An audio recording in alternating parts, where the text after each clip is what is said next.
Hi, my name is Josh Worsham, and today I'm doing a presentation on how student athletes can choose the right college. Here's my preview for the presentation.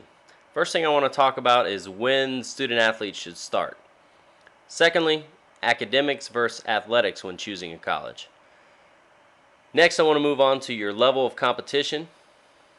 Then we're going to talk about researching and narrowing your options. Next, we're going to talk about campus visits. And finally, questions to help you make your final choice. Student athletes, you need to begin very early in this process. As ninth graders, you need to begin completing core courses required for college admission. Make sure that you learn the requirements and participate in your course selection. Provided a link here that you can go to and find out what core courses are required for college admission for Division I and Division II athletics. Also, the recruiting process begins in 10th grade, and student athletes can do a lot to begin marketing themselves at this time. Freshmen and sophomores, begin to keep a record of your athletic achievements, especially if you're playing on the varsity level already. Plan challenging academic programs and succeed in them. This is a theme you'll see throughout the presentation. Juniors, probably your most important year. Continually update your athletic resume with improving results. Ask the college counselor for a list of colleges that offer your sport at all 3 levels and who offer scholarships. With your coach and counselor's input, develop a list of colleges that match your athletic and academic desires. Juniors continued. You need to maintain a positive academic record. Hopefully your freshman and sophomore year went well academically, and you need to continue to maintain this all the way through graduation. Plan to take the PSAT in October and the ACT or SAT in the spring. That's crucial if you'd like to visit college campuses. Coaches do not bring in athletes who have not taken their tests for official visits. Send a letter of interest to college coaches with your athletic resume. And ask your coaches to define their assistance or involvement in the recruiting process. Be organized. Set up a filing system for colleges that respond to your inquiry and indicate interest in you. You need to keep the names and phone numbers of these coaches so that you can contact them in the future when necessary. Use your summer wisely. Participate in recruiting combines or similar activities where scouts search for prospects, and attend college fairs. Seniors, collect videotape of varsity athletic performances and select your best to send out. I would also highly recommend getting a highlight film made or doing it yourself that has your best plays and exciting things to catch the interest of recruiters. Go to the college counseling office and get the forms to register with the NCAA clearinghouse.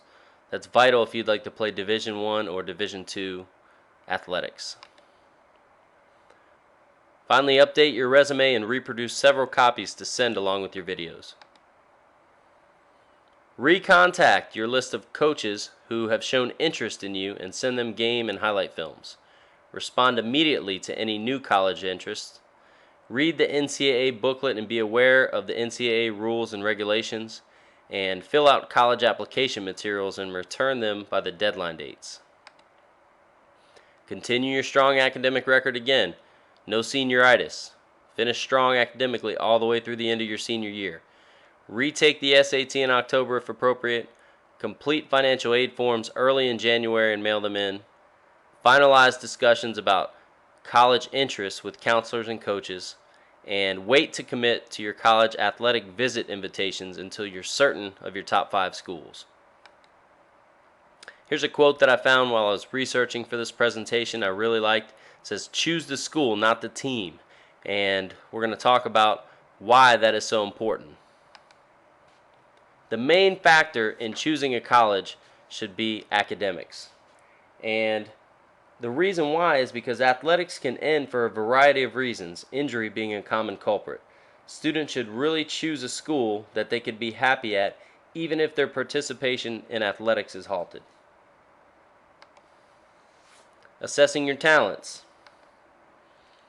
You need to weigh the feedback from your coaches and the recruiters about what division of college athletics best fits your abilities.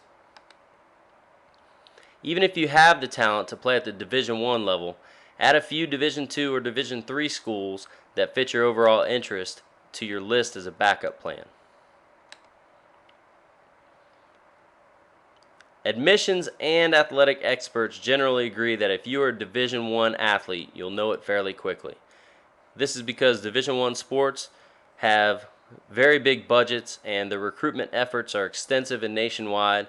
If you're not being recruited by your senior year by Division I schools, you should probably turn your attention to Division II or Division III schools. Which division is right for me? Well, Division I is the most competitive and has the highest profile and the most money for scholarships. Division II, obviously second tier with an above average level of competition and somewhat lower profile and scholarship opportunities.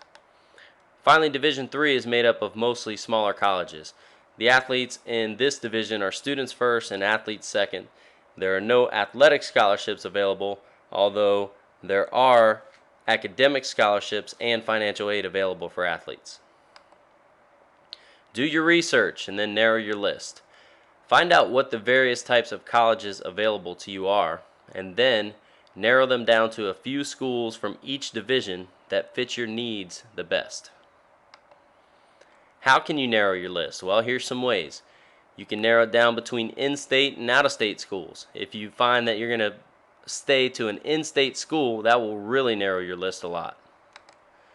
You can narrow it by public or private. Usually public schools are a little bit cheaper, have a little bit easier admission requirements. Private schools, a little more expensive, and sometimes have tougher admission standards. You can also look at the school size and the class size. Some large universities can have classes as big as 500 students, where a small college could have a range of 5 to 100 students in a class. Also look at the location, not only how close it is to your home, but is the college located in a rural community, small town, or city? This can be an important consideration when it comes to housing, transportation, and access to off-campus activities. Also, you just want to think about what are you used to and if you're willing to go try something different, or if you want to stick with what you've grown up around. Financing, big decision for all of us. Everything is based off what your family is able to contribute, and beyond that, there's federal and state loans out there, grants, which you don't have to pay back, scholarships you do not have to pay back either, college-based financial aid, private loans, scholarships, and grants. Here's a list of resources that you can look at to find out the different financing options available. Finally, plan visits to your top schools. Talk with your parents about what resources you have to travel and to visit your top schools, and then go on those trips, as many as you possibly can.